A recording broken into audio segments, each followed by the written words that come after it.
सभी दोस्तों को रजनी का प्यार भरा नमस्कार। तो आज के वीडियो में आप सबके साथ में शेयर करने वाली हूँ 17 ऐसे यूजफुल से टिप्स, बिल्कुल ब्रांड न्यू, जो आपकी डेली लाइफ में मॉनसून के दौरान बहुत काम में आने वाले हैं। और वीडियो को एंड तक जरूर देखना है। वीडियो कहीं पर भी पसंद आए तो उसको लाइक जरूर करना है। सबसे पहले एक सबसे छोटी टिप लेकिन बहुत काम की टिप, एक क्लॉथ ड्राइंग स्टैंड के बारे में बात करना चाहूँगी, जो कि हम में से सबको ज़रूरत तो होती है, लेकिन हम सभी में से आज भी काफ़ी सारे लोगों के पास ये नहीं है।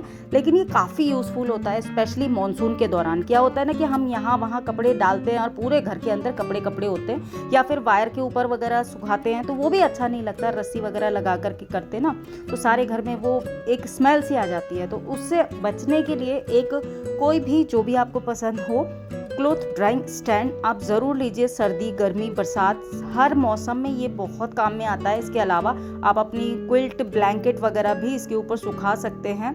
बहुत काम में आता है। मेरे तो स्पेशली मॉनसून में ये बहुत काम में आता है, तो मैं हाईली रिकमेंड करूंगी कि ये हर घर में पास ये जब तक नहीं था ना, मुझे लगता था कि इतनी ज़रूरत नहीं है, लेकिन जब से मैंने लिया है, मुझे काफ़ी सारे साल हो गए इसको, मतलब 12-13 साल से मैं इसको यूज़ कर रही हूँ। लेकिन जब से मैं इसको यूज़ कर रही हूँ, ये हर दिन काम में आता है और काफ़ी स्टडी भी होता है। और हाँ, इसको लेने से पहले ना आपको एक चीज़ ज़रूर बताऊँगी कि एक बार अच्छी क्वालिटी की चीज़ में इन्वेस्ट कीजिएगा। ये लाइफ टाइम चलता है, एटलीस्ट 20-25 साल तो ये कहीं नहीं जाता है अगर आपने अच्छी क्वालिटी का लिया है। मैं क्या करती हूँ, यूज़ करने के बाद में इसको फोल्ड करके रख देती हूँ, तो अगर कम जगह है तो भी काम में ये बहुत अच्छे से आता है। अच्छा, मॉनसून के दौरान ना घर के अंदर अगर हल्की फुल्की सी स्मेल आती है, तो आपको हमेशा घर के अंदर ह्यूमिडिफायर या फिर इस तरीके के अरोमा ऑयल या डिफ्यूज़र, बहुत सारी चीज़ें होती हैं जो कि आप इजीली मार्केट में अवेलेबल हैं, उनको ज़रूर जलाइएगा। इससे घर के अंदर भीनी भीनी खुशबू तो आती रहती है। इसके अलावा अगर अलग अलग तरह की अरोमा अगर आप जलाते हैं ना, तो उससे मक्खी, मच्छर, कीड़े वगैरह भी नहीं आते हैं। मेरे घर में तो ये वाला डिफ्यूज़र जो है वो हमेशा चलता रहता है। बहुत ही छोटी सी चीज़ है, लेकिन होता क्या है ना कि हम कई बार इसको इग्नोर कर देते हैं कि इसकी ज़रूरत नहीं है। लेकिन जब हम कभी बाहर से आते हैं ना, तो हर घर की एक अलग खुशबू होती है जो कि आपकी पर्सनैलिटी को डिफाइन करती है। तो कहने का मतलब ये है, किसी भी तरह की खुशबू जो आपको पसंद है वो अरोमा डिफ्यूज़र में ज़रूर यूज़ कीजिए। अच्छा, मॉनसून के दौरान एक कॉमन प्रॉब्लम है जो आप में से काफ़ी सारे फ्रेंड फेस ज़रूर करते होंगे, वो ये कि घर के जितने भी खिड़की, दरवाजे हैं, जब भी उनको खोलते हैं, बंद करते हैं, उसके अंदर से एक अलग तरह की साउंड आती है ना, जो कि बड़ी इरिटेटिंग लगती है।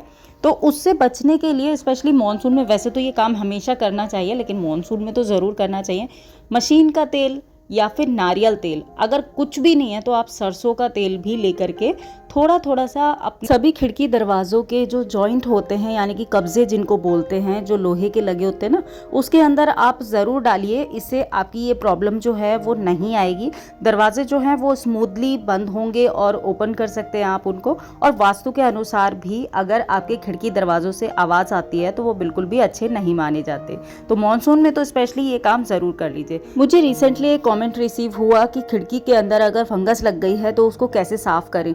तो सिंपल सा तरीका है कि अगर आपने किसी भी जगह को इग्नोर किया है तो वो ख़राब होगी ही होगी। स्पेशली मॉनसून में जब वेदर बहुत ज़्यादा ह्यूमिडिटी वाला होता है, तो ऐसे में चीज़ें ख़राब होना, आपके ग्रोसरी से लेकर के, आपके घर से लेकर के, बहुत सारी जगह पर ह्यूमिडिटी की वजह से चीज़ें ख़राब होती हैं। तो समय समय पर उन चीज़ों को साफ़ करते रहिए, तो इससे ये बिल्कुल अच्छी बनी रहेंगी। और मैं क्या करती हूँ, जैसे वीकली बेसिस पर जितने भी खिड़की दरवाजे हैं वो अच्छे से क्लीन होते ही हैं। और क्लीन करने के लिए ना मैं किस तरीके से करती हूँ कि एक ब्रश की हेल्प से, जो भी हार्ड ब्रश है, आप पेंटिंग वाला जो ब्रश होता है उसको भी यूज़ कर सकते हैं। मैं तो एक हार्ड ब्रश की हेल्प से या फिर पेंटिंग वाले ब्रश की हेल्प से जितनी भी जाली होती हैं उनको क्लीन करती हूँ। और कपड़े की हेल्प से मैं जितनी भी लकड़ी का काम होता है ना उसको अच्छे से क्लीन करती हूँ। ग्लास क्लीनर से अपना जितने भी खिड़की दरवाज़ों के ग्लास होते हैं उसको अच्छे से क्लीन करती हूँ।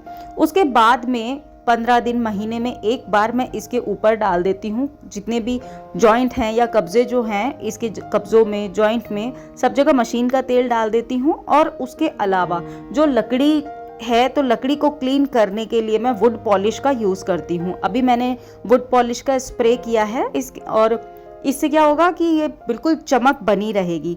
और हाँ, इसके साथ ही साथ अगर आपके घर के अंदर दीमक की प्रॉब्लम है तो खिड़की दरवाजों में मॉनसून के टाइम पर दीमक की दवाई ज़रूर स्प्रे करें। इससे फंगस भी नहीं लगेगी। तो ये काम ज़रूर करते रहिए, अभी तक नहीं किया तो अभी भी कर लीजिए। घर में ना कई खिड़कियाँ ऐसी होती हैं जो बहुत फ्रिक्वेंटली नहीं ओपन होती हैं, तो मानसून के दौरान ना उसकी अच्छे से क्लीनिंग करके आप उसको ना अच्छे से बंद ज़रूर कीजिएगा, यानी कि इसको लॉक ज़रूर से अच्छे से लगाइएगा। इससे क्या होता है कि खिड़की के अंदर ना गैप नहीं आता है। अगर आप ऐसा नहीं करते हैं तो आप देखेंगे कि कई बारी ना खिड़की की जो लॉक होते हैं वो अच्छे से बंद नहीं हो पाते। तो ऐसा ना हो इसके लिए उसके अंदर एक बारी खोल करके हवा लगा करके अच्छे से क्लीन करके उसके अंदर जो भी दवाई वगैरह डालनी होती है या स्प्रे करना है दीमक का, तो वो करने के बाद में उसको अच्छे से लॉक ज़रूर करें। इसके अलावा घर के अंदर काफ़ी सारे वार्डरोब, कैबिनेट या अलमीरा, कपबोर्ड कुछ ऐसे ज़रूर होते हैं जो कि हम फ्रिक्वेंटली यूज़ तो करते हैं लेकिन उनकी क्लीनिंग उतनी जल्दी नहीं होती है। तो इस टाइम पर एक बारी उन सब की क्लीनिंग बहुत ज़्यादा ज़रूरी है। जैसे कि ये मेरी ओपन शेल्फ है, हालांकि इसके अंदर मेरे जितने भी टी कप, कॉफ़ी मग वगैरह होते हैं तो उनको रखती हूँ, लेकिन फिर भी इसकी क्लीनिंग भी बहुत ज़्यादा ज़रूरी है, क्योंकि एक तो इसके ऊपर डस्ट, डर्ट वगैरह, ऑयल वगैरह आ जाता है। दूसरा, इसके अलावा आपके इंसेक्ट वगैरह इसके अंदर नहीं आने पाते हैं। अच्छा, घर के अंदर कई बारी मॉनसून के दौरान ना एक अलग सी स्मेल आती है, तो हमें लगता है कि बाहर से आ रही है या फिर ह्यूमिडिटी की वजह से आ रही है या वेदर ऐसा है, लेकिन आप इस टाइम पर अपनी जितनी भी घर के ड्रेनेज सिस्टम हैं, यानी कि जितनी भी नालियाँ हैं, उसके अंदर इस तरीके के ड्रेन क्लीनर आते हैं, उनका ज़रूर यूज़ करें, स्पेशली मानसून में। वैसे तो हमेशा ही यूज़ करना चाहिए, लेकिन मानसून में एक बारी इसको ज़रूर से डालना चाहिए। ये एक पैकेट आते हैं इस तरीके के, आपको बहुत बार मैं शेयर कर चुकी हूँ, 10-20 रुपए के मिल जाते हैं। ये पूरा पैकेट डालने के बाद में आपको लगभग 2 घंटे के लिए, जितना ज़्यादा देर के लिए रखेंगे उतना अच्छा है, लेकिन कम से कम 2 घंटे के लिए आपको रखना है और इसके अंदर पानी नहीं डालना है। इससे जितना भी कचरा होता है ना वो अच्छे से निकल जाता है, जिससे कि स्मेल नहीं आती। और मानसून के दौरान आपके पौधों में बहुत अच्छी हरियाली हो जाती है, इनकी ग्रोथ अच्छी होती है, लेकिन ग्रोथ बिल्कुल प्रॉपर तरीके से हो, एक अच्छे वे में हो, जैसा आप शेप वगैरह चाहते हैं इस तरीके से हो, फ्लावरिंग वगैरह भी अच्छे से हो, तो उसके लिए पौधों की कटाई छटाई बहुत ज़्यादा ज़रूरी है।